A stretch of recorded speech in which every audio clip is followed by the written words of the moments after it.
কিন্তু আমরা একটি সামাজিক সংগঠন হিসেবে সেই হাই কমিশনের মধ্যে যাবো না, এই কারণে যে সমাজে সেই হাই কমিশনের কোনো পরিবর্তন অস্তিত্ব নেই।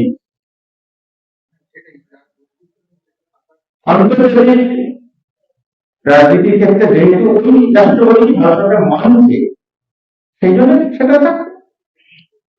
আমাদের দুটো জিনিস আলাদা, একটা সরকারি পদক্ষেপ আর একটা সামাজিক সংগঠনের আবেদন, দুটো আলাদা। আমরা পুরো আবেদনটা কোথাও বাংলাদেশ সরকারের কাছে কিছু করিনি। আমরা যদি বাংলাদেশ সরকারের কাছে আবেদন করতাম, অবশ্যই হাইকমিশনকে জানাতাম, কিন্তু আমরা আবেদন বাংলাদেশ সরকারের কাছে রাখছি না, আমরা রাখছি ভারতের জনসাধারণের কাছে, ভারতের ব্যবসায়ী ভারত সরকারের। আপনি লাস্ট বলতে সরকারের যে ভারত সরকারকে জানাবেন, এটা তো মনে করতে পারি যে আমাদের যে ভাইরা রয়েছে মানে যারা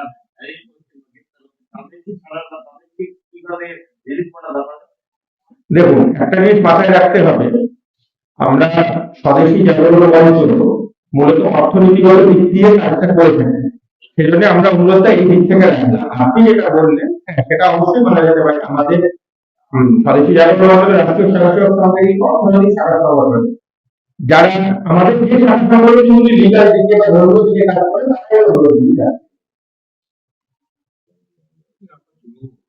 না, রাখা শুরু হয়েছে, সেই দিকটা আমি গেলাম না। আমাদের দরকার আছে যে আমরা সেটা করি। এবং অর্থনৈতিক দুটো জিনিস আছে, একটা হচ্ছে কূটনীতিগত বা রাজনীতিগত পদক্ষেপ, যেটা আপনি বলছেন, বা আইনগত পদক্ষেপ হতে পারে আন্তর্জাতিক ক্ষেত্রে।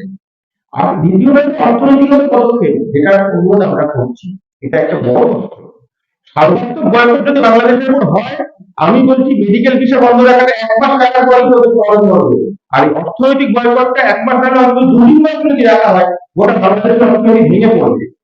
বাংলাদেশের অর্থনীতি দাঁড়িয়ে আছে কিসের উপর? টেক্সটাইল ইন্ডাস্ট্রি, বড় ইন্ডাস্ট্রি, যাবতীয় ইন্ডাস্ট্রিতে দাঁড়িয়েছে ভারতের কাঁচামালের উপর। যদি না পায়, প্রত্যেকটা লোক কর্মহীন হয়ে পড়বে। এবং ওরা ভারত থেকে যেগুলি আমদানি করে, সেগুলি সব জগতে খাদ্য চিকিৎসা করছে। সেটা যদি বন্ধ হয়, ওরা বিপদে পড়বে। ওরা যদি রপ্তানিটা না করতে পারে, আমার কাছে সংখ্যা তত্ত্ব আছে, আমি চাইলে আমি দিতে পারি।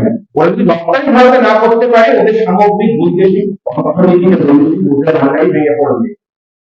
2-3 মাসটা যদি কম মনে হয়, 2-3 মাসের মধ্যে ওদের অর্থনীতি ভেঙে পড়বে, বাস্তব হবে সুপথে ফিরতে। অর্থনীতি মজবুত করার জন্য তো পাকিস্তান কি বসে আছে, পাকিস্তান বাংলাদেশের অর্থনীতিকে মজবুত করতে পারবে না। তার কারণ হচ্ছে বাংলাদেশ পাকিস্তানের নিজের অর্থনীতি মজবুত নয় প্রথমত। দ্বিতীয়ত হচ্ছে ভৌগোলিকভাবে পাকিস্তান বাংলাদেশের সঙ্গে সম্পৃক্ত নয়। পাকিস্তান থেকে দেখুন, আমি এটা বলছি যে আমদানি রপ্তানির বিষয়, পাকিস্তান যদি মনে করে, আমি সরকারের কাছে ধরে নিলাম ভারতের কাছে যাবতীয় যে জিনিস আছে সব পাকিস্তানের কাছে আছে, প্রথমত সেটা নেই, পাকিস্তান নিজের অর্থনীতি ভাঙতে বসেছে। পাকিস্তান যদি মনে করে সেগুলি পাঠাবে বাংলাদেশে, কিভাবে পাঠাবে? সে লাহোর থেকে জলপথে চট্টগ্রাম, হ্যাঁ পাঠাতে পারে। যদি পাঠায়, তার যা দাম হবে তাতে আর অর্থনীতি দাঁড়াবে না। চীন, হ্যাঁ, চীন বাংলাদেশকে সাপোর্ট করবে, কিন্তু চীনও বাংলাদেশের সঙ্গে ভৌগোলিকভাবে সম্পৃক্ত নয়, কিভাবে পাঠাবে? চীনের থেকে বাংলাদেশের হয়তো স্থলপথে দূরত্ব খুব বেশি নয়, কিন্তু মাঝখানে সম্পূর্ণ ভারতবর্ষ, স্থলপথে পাঠাতে পারবে না, সেই জলপথে, অর্থাৎ সেই পূর্ব দিকে প্রশান্ত মহাসাগরের ওই দিক থেকে নিয়ে ভারতবর্ষ করে বঙ্গোপসাগরে পাকিস্তানের চেয়ে বেশি খরচ করবে। সেভাবে তো অর্থনীতি দাঁড়াবে না, কাঁচামাল পাঠাতে পারবে না, রপ্তানি করতে বিমান যোগে কতটুকু পণ্য পাঠাতে পারবে, কি জাতীয় পণ্য পাঠাতে পারবে? অর্থ পাঠিয়ে অর্থনীতি দাঁড়ায় না, কিন্তু ভিক্ষে দিয়ে অর্থনীতি দাঁড়ায় না। হ্যাঁ, ভিক্ষে কিছু দিতে পারবে, কিন্তু ভিক্ষে তো দেয় না, চীন দেয় হচ্ছে ঋণ। চীন যেমন আমেরিকা একটু ভিক্ষের দিকে যায়, তার অন্য ব্যাপার আছে, চীন দেয় মতো ঋণ, সেটা বাংলাদেশে প্রচুর দিয়ে হচ্ছে, এবং সেটা দিয়ে সে গলায় বাঁধিয়ে আদায় করে নেবে। সেরকম ভাবে পাশে দাঁড়ানোটা আরো ভয়ঙ্কর হবে তাদের।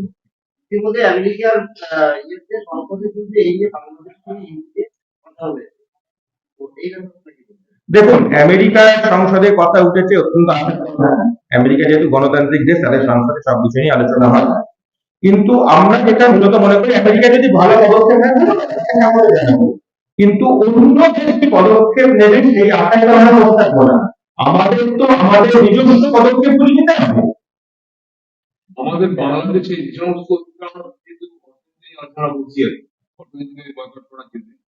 বাংলাদেশে আমাদের ভারত থেকে যা কিছু রপ্তানি হয়, যে সমস্ত পয়েন্ট গুলো আছে, যে আমাদের যে এক্সপোর্টিং পয়েন্ট, যেটা পেট্রোল করে করলো আর কি। আমরা যদি আমাদের সমস্ত সাধারণ যা আছে তাদের সঙ্গে সমন্বয় করে প্রত্যেকটা মানে এক্সপোর্টিং পয়েন্টকে যদি আমরা আটকাতে পারি সবাই মিলে, কারণ তাহলে তো অনেকটা বেশি এফেক্টিভ হবে।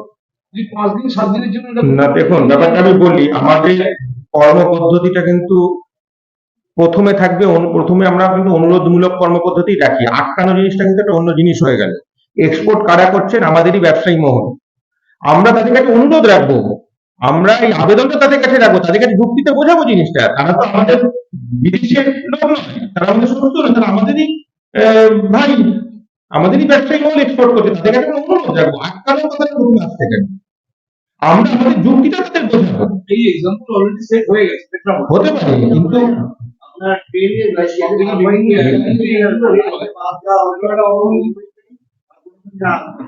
সেরকম যেমন চিকেন নেই, চিকেন নেই এই জায়গাটা যে বিরিয়ানি বিয়া কম, এই জায়গাটা কি আমরা যদি সচেতন থাকতে পারি